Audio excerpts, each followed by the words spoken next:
Welcome back, Fantasy Squad. Today we're talking about kickers and defense. Let's hit it. Bam.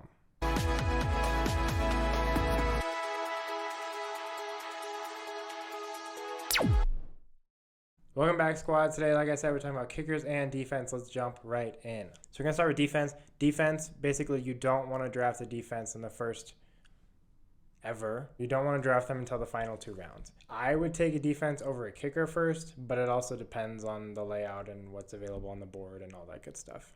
It's good to draft a defense who has a good week 1 matchup. I usually try to start there, but you're streaming a defense usually every single week, so you're rotating in a new team every week. So don't get too attached to the team you draft. Even if you end up drafting a really good defense, odds are you still might have to move off of them depending on the matchup. Something I don't love doing is I don't love starting a defense against a quarterback that I'm also starting.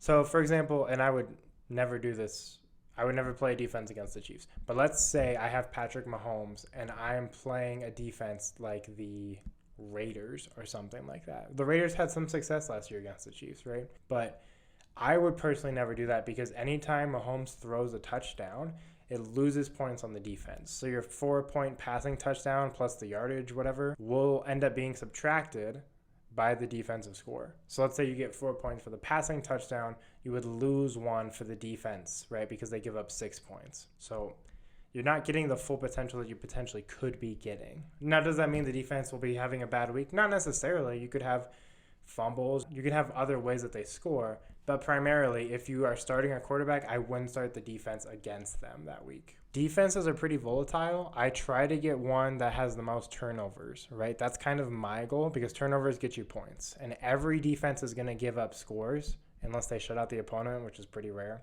You try to go for turnovers, in my opinion. I think that's the route to go. At the end of the day, defense is a lot of hit or miss. You're playing matchups. You're playing week by week. You kind of just got to take it as it comes. Kickers are a little more random. Kickers, you don't want to pick a kicker till the last round of your draft. You don't even really have to pick one. If you want to pick someone else and then make a trade or drop someone and then go get a kicker later, that's totally fine. Let's say I have a full team right now, right? And I really want to pick up someone off waiver wire. Let's say it's last year and I'm trying to pick up Puka Nacua. And I really want him, but there's no one on the team that I want to give up just yet. So I go to my bench and I see, oh, well, I need this defense to start this week. I need da-da-da-da-da. I don't want to give up these bench spots. I can drop my kicker to pick up Puka. And then I have A, more time to stall or trade or drop whoever I want. And B, I can go find a kicker who's got a better matchup. Now, matchups with kickers are very hit or miss, right? Sometimes they're spot on, sometimes not so much. With kickers, I try to do high-scoring offenses, and I try to do good, not great offenses. I'll explain. So Dallas, the number 1 kicker last year was Brandon Aubrey in Dallas. Now, there's some anomalies to that. It's not always straightforward, but my best reasoning I can give is Dallas is a good team. Dallas is a good offense. They move the ball well. They score like a good amount, obviously. They don't finish well. How many touches did Tony Pollard have inside the 10 that weren't a touchdown, right?